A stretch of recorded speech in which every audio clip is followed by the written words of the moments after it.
O hadiseden sonra ne yüzden yanıma gelmişsen? Zavallı.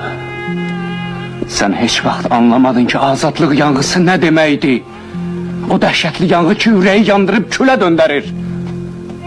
Azadlık. İster acı olsun ister şirin. Yalnız o idi beni döyüşten döyüşe aparan. Elə güman eləyirdim ki sen de bu yolun yolcusu olacaksan.